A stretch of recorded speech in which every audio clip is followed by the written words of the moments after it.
But and it's rare. Well, the GBC had told us that only the temple presidents can write to Prabhupada. Before that, anybody could write. And even after that, a lot of devotees did. I didn't. When I heard that Prabhupada was too busy and didn't want a lot of people asking him questions, and so if I have a question for Prabhupada, I should ask my local temple president or my GBC and see if they would include it in their monthly report. So I was discussing this particular question to Srila Prabhupada about having a performance of the Srimad Bhagavatam. Very simple, just, say Sukadev and Pariksit and then different other sages coming out to speak and asking the questions. And another devotee was overhearing me ask Balavanta this. And so he writes to Prabhupada before Balavanta does. And he asked two questions. He asked my question, and he also asked, and so this instruction about not writing to the spiritual master personally, unless you go through your temple president, do we really have to listen to that? So he's asking a question, writing a letter to ask the question, and how much do we really have to listen to our temple presidents and GBCs? If they're trying to engage us in different ways. Do we have more, freedom to say, no, I don't think I'm good for that, I should do this. So Prabhupada's answer was a very interesting one. As far as do I have to listen to my temple president? So I have spoken on this so many times. Why would you ask this question? That, I have appointed these GBCs and these temple presidents, and Krishna tells me who to appoint. And I don't know if he said that, but I heard him say that later in New York, when he was being interviewed in New York. That was in 1976. The newspaper reporter was asking, "Well, who tells you to have your temple presidents? Which one?" And he says, "Krishna tells me." And so which was very, everyone in the room was kind of, what? I had just been in there, it's another tangent, but it was related to being temple president. And because I actually was feeling unfit, and I'd been a president for about 6 months, so I was feeling alone, and so I was going to ask Prabhupada, I'm feeling alone, should I do this? But before I could ask it, he answered it by saying, I was in a foreign country and had no one there. I never felt alone because I knew I was following my spiritual master's order. So therefore I knew my Guru Maharaj was always in my heart. Then this reporter says, well, who tells you to be temple president? And he says, Krishna does. And so Ramaswar, because the reporter was kind of taken aback, and everybody else in the room was as well. So Ramaswar feels he needs to translate this for Prabhupada. And he says, well, you see, because Prabhupada's a pure devotee, this means he has pure intelligence. So therefore, he has pure intelligence. That's what Prabhupada means. And Prabhupada said, no, Krishna tells me. And that was pretty, boom, And it's sort of strange. So what questions to ask? So Jaya Dharma writes this question: how much do we really have to listen to our temple presidents? Because he wants to write a letter to him, and he writes this letter, and Prabhupada says, how many times do I have to tell you? This is our authority chain, and if you don't like what your temple president tells you, you have the right to go to the GBC. And if you don't like what your GBC says, then you can go to a committee on the GBC that was called the Executive Committee that investigated things. And then, and only then, you can contact me. So then, and then he asked the question about, I was thinking about doing the Srimad Bhagavatam in a serial form. You know, starting from the beginning and going straight through the whole Bhagavatam as a play. He's asking my question to Prabhupada. And Prabhupada said, yes, this is very nice. I have seen once in New York, when I was there, they were doing Shakespeare. And there was just two men on the stage. No fancy costumes, no backdrops. Very simple, but they were just speaking. And everyone was completely absorbed in what they were saying. And then Prabhupada said the key, the trick to acting is knowing how to speak. So that was the answer to my question, and to Jayadam. And Jayadam was a very sweet devotee, very unusual, eccentric person. But I don't know what happened to him. What's his name? Jayadama, Dharma. He collected money to go to India. There was 50 devotees asked to come to India, I think in 1972. I was in New York at that time, so it must have been 72. And he was one of the 50 that collected the money, spent 1 or 2 months to collect the money. Then he flew to India with everyone else, got off the plane, went to the Delhi temple, paid his obeisances, turned around, went back to the airport and flew back. He immediately, maybe he spent the night, I'm not sure. But it was like immediately, got there, paid his obeisances, came back. He immediately realized, this is not for me. So he had a very strong mind. He was very disciplined. He would come in if you're talking and it was getting close, he'd come in and flick the light switch on and off and say, 9:15, remember the gopis, Jaga, like that. So he was a very, very disciplined person. So, except when it came to following instructions of his authority. But I don't know what happened to him. But he would also, just to say something very, and I don't mean to be critical, he would go out with a shopping cart full of books by himself, like the Krishna book trilogies. And he would come back at night and all of them were sold. And he'd have the money for it. Very, very, very strong personality. No, he wasn't frivolous in any way. So anyway, so here, the point I was going to get to, I didn't mean to get off on that, but that Vidur just asked this question of Maitreya. Sri Maitreya said, "O Vidur, all glory unto you." No, I'm sorry, that's not that. I was going to read that after this. So, O great sage, kindly describe the divisions and orders of human society in terms of symptoms, behavior, and the characteristics of mental equilibrium and sense control. Also, please describe the births of the great sages and the categorical divisions. Now, this is just one of a series of questions. And prior to that, the beginning of the chapter, he asked, well, if Krishna is within our hearts and he's pure, how is it that the living entity is pure? How is it the living entities are suffering? And he also asked, does Krishna become entangled in his own energy? He's asking all these questions, and Maitreya finds them to be very enlivening.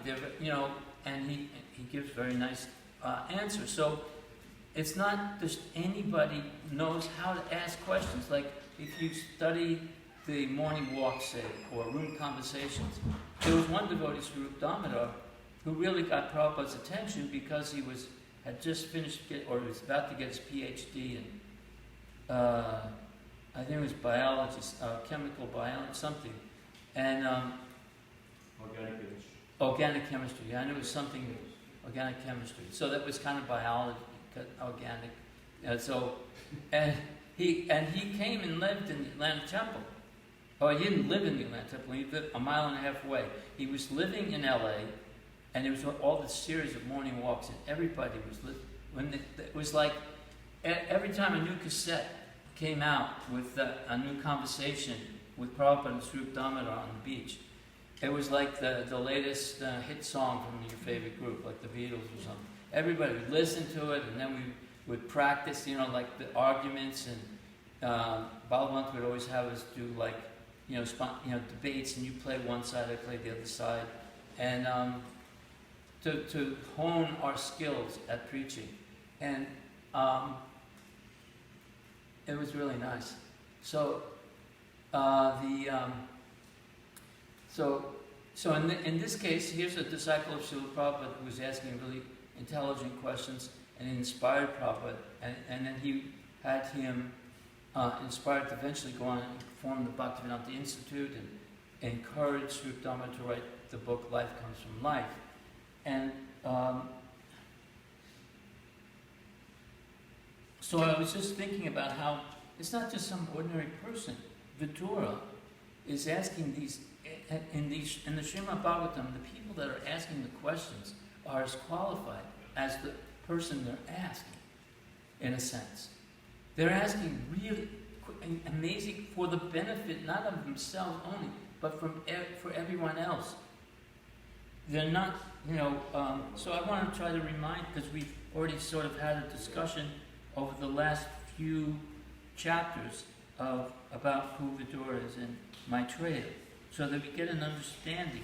Because if you were to go and you were sitting in front of Prabhupada, a lot of times people would just freeze, or they just ask something to ask it. Sometimes the boys came up with some really nice questions, but I mean, personally, I feel like I wasted my opportunities because I was so, and anyway, I felt like he had satisfied all my questions.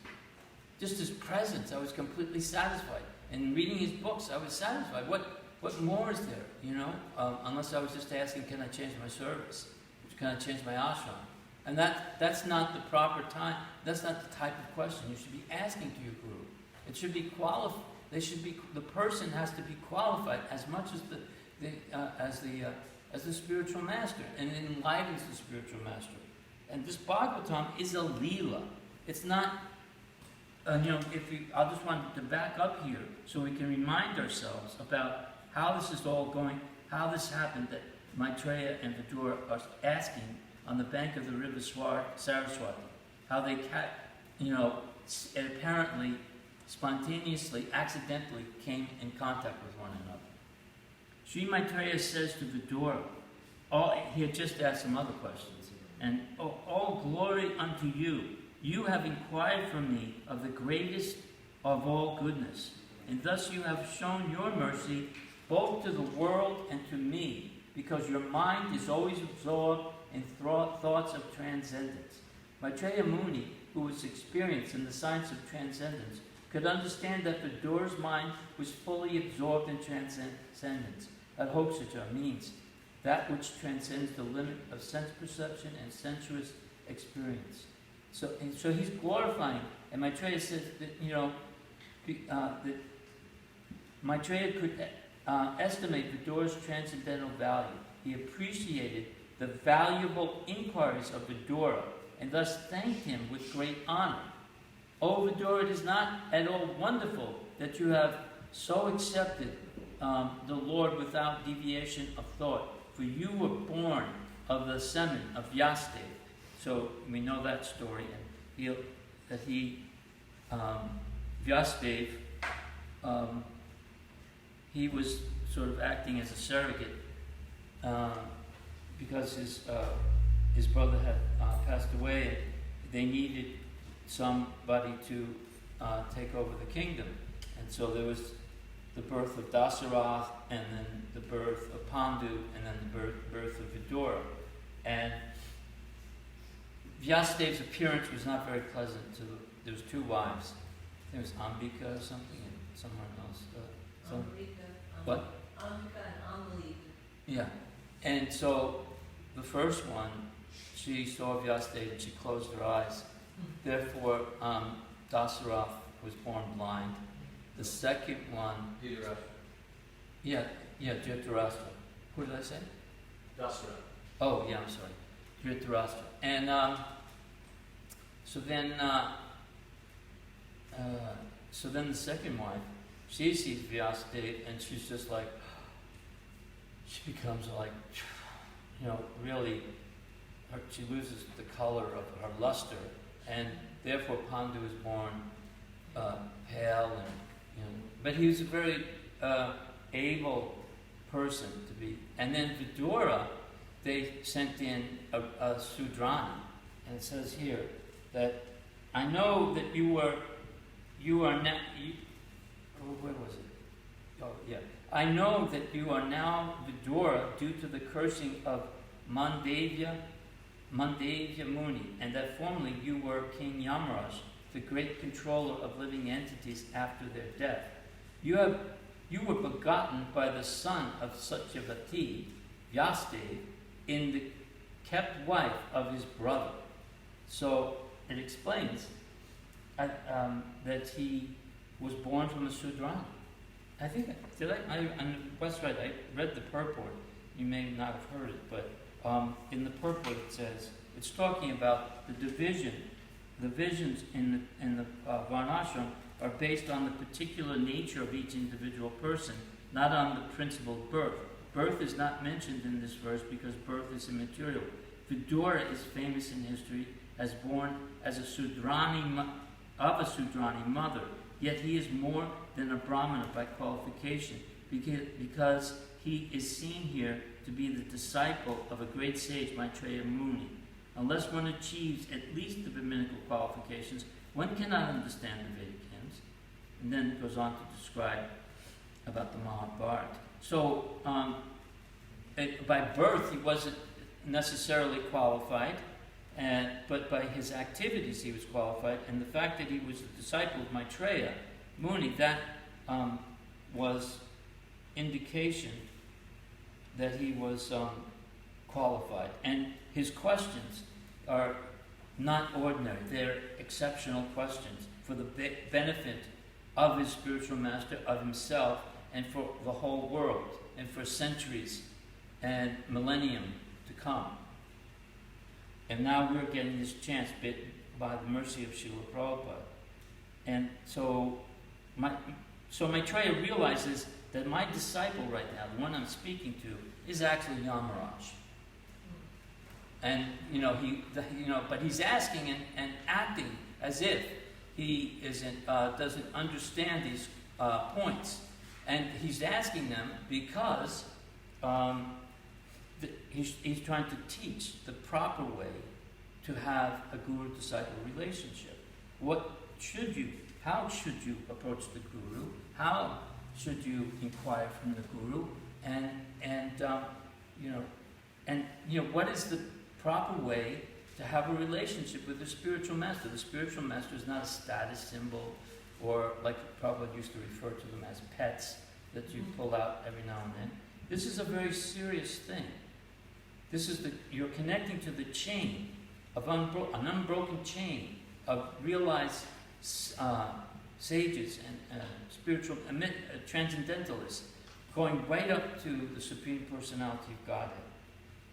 So, but then one may ask about Maitreya. What is his qualification? Because in this particular canto, Vidura is approaching Maitreya, but he approaches him at the same time. He first sees Uddhava. Now, Uddhava just heard from Krishna before Krishna. The thing is that when you get caught up in this day or this chapter or this little section of the chapter, and you can't see the forest from the trees. You have to step back occasionally and look back at what we've just passed through, and what is this all about, and who's who and what's what, and why are they here, and how does this relate to the original Maharaj Pariksit and Sukadeva Goswami. So, and that's and if someone could actually do that, if someone would dedicate their entire life to studying this Bhagavatam in a way that you can completely comprehend the whole flow of Maharaj Pariksit, Sukadeva Goswami, Narada Muni, Vyasadeva, Sutta Goswami, Shaunaka Rishi, all of these Maitreya and Vidura, Kapila and Devahuti, on and on, Narada Muni instructing Vyasadeva, going on and on and on and on, like that, and all the levels, and comprehending it would take more than a lifetime. It would be, but it's not like just a question. This is a mystical process. Prabhupada said, it was a famous letter, that you should understand this philosophy with your intelligence. And therefore you should study these books, not just read them, but study them. Because he said you should understand with your intelligence, because the intelligence is the closest thing to the false ego, or the false ego is the soul misidentifying with material nature. So the intelligence is closest to the soul. And if the intelligence is purified and you understand with your intelligence, then you will act in a way that eventually, mystically, it'll be realized. Your relationship with Krishna will be realized. It's not like you can just figure it out and memorize verses. It has to come after pleasing the spiritual master. And that's the point I wanted to make about Maitreya. Because first, Vidura sees Uddhava, and he asks Uddhava to tell him what he just heard from Krishna, because Vidura understands that Krishna has just left the planet. And Uddhava is a very close, intimate, eternal associate of the Lord. And he just gave him, it's called the Uddhava Gita. He just explained it, which goes on later on in the 11th canto. There's a section called the Uddhava Gita.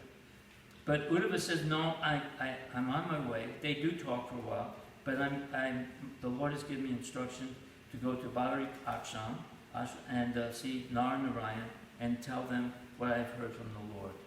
So, but Maitreya Rishi is just over there, and he's very qualified, and he's a disciple of Parasara. He's a very close friend of Vyasadeva, your father. And but and I'll read here and you'll see. It says, at that time, this is about Uddhava now, and Maitreya. At that time, traveling in many parts of the world, Maitreya, a great devotee of the Lord, a friend and well-wisher of the great sage Krishna Dvaipanyana Vyas, reached that spot on his own perfect accord, the same spot as where the Lord was sitting under a banyan tree. And Uddhava also saw the Lord there and approached him. This is when he's sitting. It says the Lord was sitting, taking rest against a young banyan tree with his right lotus foot on his left thigh, and although he had left all household comforts, he looked quite cheerful in that posture. So then Maitreya arrives, and the purport says, Maitreya was one of the disciples of Maharaj Parasara, and Parasara is the father of Vyas. And thus Vyasadeva and Maitreya were friends and mutual well-wishers. By some fortunate accident, Maitreya reached the place where Lord Sri Krishna was resting to meet the Lord. To meet the Lord is not an ordinary incident. Maitreya was a great sage and a learned scholar philosopher, but not a pure devotee. He wasn't considered a pure devotee, actually. He was, it explains, and therefore his meeting with the Lord at that time may have been due to agyata sukriti, or some unknown devotional service. Pure devotees always engage in pure devotional activities, and therefore their meeting with the Lord is natural. But when those who are not up to that standard meet the Supreme Lord, it is due to the unforeseen fortune of accidental devotional service.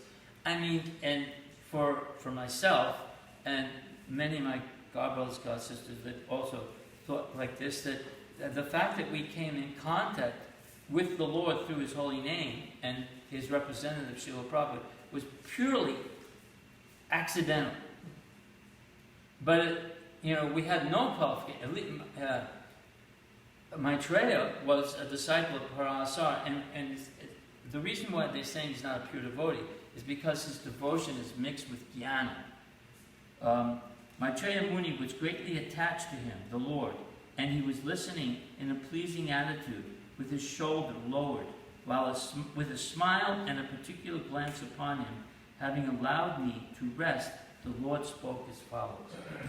Although both, and this is the purport, although both Uddhava and Maitreya were great souls, and the Lord's attention was more on Uddhava, because he was a spotless pure devotee.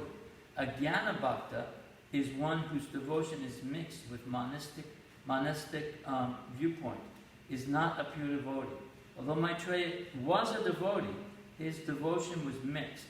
The Lord reciprocates with his devotees on the basis of transcendental love and not on the basis of philosophical knowledge or on fruitive activities. Like if I'm praying for, the health of my friend, or something that's not necessarily fruitive, but if someone is going to Krishna.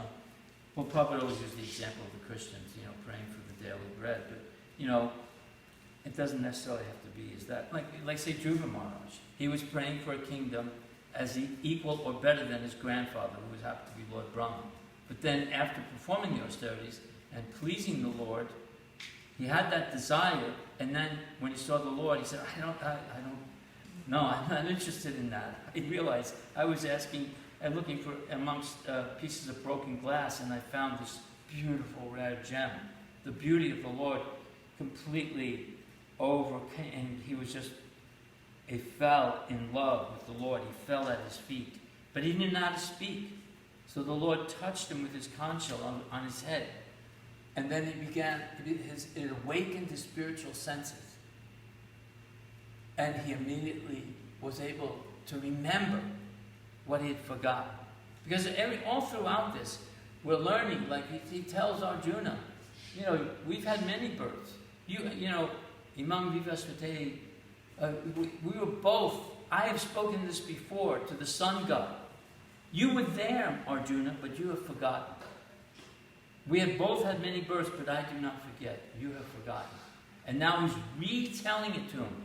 And so what this process is that it helps us to be purified so that we can remember what we've forgotten. We've forgotten Krishna. We've forgotten not only that, but we forgot who we are. We don't know. We just know what we're not. And right now our identity is disciple of Guru Maharaj, or Srila Prabhupada, like that. Someone in this disciplic chain. So we're disciples, and therefore, by doing this, by performing our devotional service and performing Vaidhi Bhakti, gradually, it comes to the point where maybe not in this lifetime, but eventually you get to the point where you fully realize your true identity in relationship to Krishna.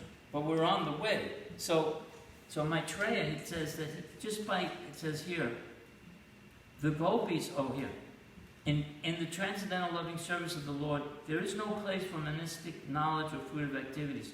The gopis in Vrindavan were neither highly learned scholars nor mystic yogis. They had spontaneous love for the Lord, and thus he became their heart and soul. And the gopis also became the heart and soul of the Lord. Lord Chaitanya approved the relationship of the gopis with the Lord as supreme. Herein the Lord's attitude towards Uddhava was more intimate than with Maitreya Muni. There are many examples with Lord Chaitanya where he sees this, I forget where he was. I think he was staying there for the rainy season. And there were all these brahmacharis and students studying Bhagavad Gita, and there was one he was just crying, and he was staring at the picture of Lord Chaitanya, of Krishna and Arjuna, and Lord Chaitanya asked, "Why are you crying?" "Well, my spiritual masters told me that I have to read the Bhagavad Gita every day, but I cannot read.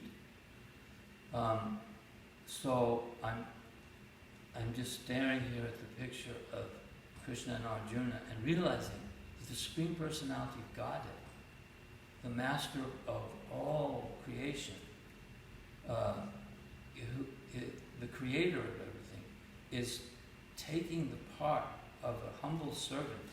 Because being a chariot driver is almost, it's a Sudra's service. There are some chariot drivers that were, like in Karna was a very expert charioteer. And of course, all of the great warriors would have to know how to handle horses, but basically, that was a specific occupation, being a chariot driver, and that was considered Sudra. That was not, a high important thing. And, well, it's important, but you're considered a Sudra. And so, Krishna's the Supreme Personality of Godhead. And he's the chariot driver for Arjuna. So this particular person, this devotee, is crying, thinking, how Krishna is willing to do this. And Krishna was willing to go and tend cows so that his parents wouldn't be endangered until the time was right for him and Balaram to deal with Kamsa. He was protecting all of the inhabitants there. Krishna was willing to do so many things, and not necessarily acting, like when Sishupal, he starts to criticize the Supreme Personality of Godhead, and he says nobody even knows what caste you're in, what your varna. You were born from Vasudeva, who was a Kshatriya, you were raised with the Vaishyas, and then you do this as a Sudra. I mean, what are you? Who are you? And that's the point. The Vaishnava is above that. A Vaishnava doesn't think, that has been an issue sometimes with devotees that come from India who are born in Brahmin families. And when you say, okay, well, you have to clean the pots. No, I'm a Brahmin. I don't clean pots. Sorry, but there's Brahmin Pandit and there's Vaishnava Brahmin. And our goal, and here it said that Vidura was more qualified than a Brahmin. He was born from a Sudrani woman, but he was more than a Brahmin. He was a prime minister for the Pandavas. That isn't considered Kshatriya. That's considered like a type of Sudra activity, administration. But he really gave the source to Duryodhana. He spoke truth to power. He wasn't afraid. And when Duryodhana, spoke such harsh words against him, he renounced everything. His palace, his wife, his riches, he had a great treasury. He left everything behind and went off for years, wandering through the forests. And finally, he comes along the river Saraswati. He comes in contact with Uddhava, and then he comes in contact with Maitreya. And then Maitreya, who had just finished associating with hearing Krishna speak to Uddhava, it says in one of the purports that at that time he finally developed pure bhakti. He was a jnana bhakti. He was a devotee, a very advanced devotee. But it was mixed with jnana. And then he became, by seeing Krishna's beautiful face, hearing his beautiful voice, just being in his presence and being allowed to be there, he had so much appreciation. He became purified and of the jnana and was now a pure bhakta.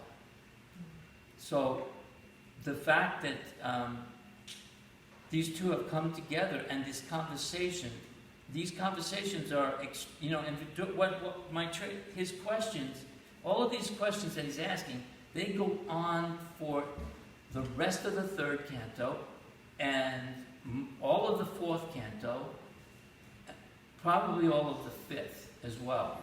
And they cover all of the questions. And no one is writing down the questions for Maitreya. He doesn't have a tape recorder. We think that this is a sign of advancement, having a tape recorder. It's actually a sign of our diminished capacity, our diminished mental strengths. That we, in those days they could hear everything and remember it like that. He didn't have someone like Ganesh writing down the questions. He remembered them all and he answers them all. Like one of the questions, I think in this one, the one that we just read today, he asked about the birth of the great sages. Isn't it? He says, and please describe the birth of the great sages. Well, in this canto, which is still the third canto, part 2, there's a chapter about the 4 Kumaras and other sages and how they appear. In the beginning, Brahma created the 4 great sages named Sanaka, Sananda, Sanatan, and Sanat Kumara. All of them were unwilling to adopt materialistic activities because they were highly elevated due to their semens flowing upwards. So Brahma, he, in other words, Maitreya paid attention to everything he said, and he answered every detail. And then we are getting the chance to hear what Maitreya, who is qualified by his association with Parasara, Vyasadeva, and the Supreme Personality of God, the Supreme Personality of God, Krishna, when he's speaking the Uddhava Gita to his intimate associate Uddhava. And then he is being, at that point, he's being engaged. Krishna immediately engages him in his service to speak about what he has heard and what he has realized to Vidura. So, anyone have any questions? I just was, yes, go ahead. No, I just wanted to make the point about that these are not, I could sit here and try to explain each point there that they haven't been answered yet, but the fact that the questions themselves, the nature of the question, these are the kinds of questions that we should be asking or should have asked to Prabhupada. Instead of asking mundane questions. Thank you for everything, because it was interesting as you were speaking. I was thinking about how that example of Dhruva was really fitting, because it's amazing if someone has mixed jnana. I wouldn't imagine that he would meet Supreme Personality of Godhead, but then there's that example of Dhruva. And the other thing. Well, Dhruva though was actually fruitive. Excuse me? He was fruitive. Yeah, fruitive. Yes, go ahead. So it's like so merciful Lord. The other thing was, I'm trying to recall. It was Karna. When he approached Parshuram, and Parshuram was a stickler about him not being, had to be a Brahmin. Right. And here, Vidura is coming from a quote-unquote Sudra background, but he also has a great father. But Maitreya apparently is very liberal. He could just see, this is Vidura, the Yamaraj, so I guess that's Right. has a lot to do with it. So that really was a good revelation for me. But also, he was associated with Parasara's son. Yes. I mean, So he wouldn't be fusing, that's for sure. Maitreya, that is. I'm talking about Maitreya. Yeah. And Vidura was the father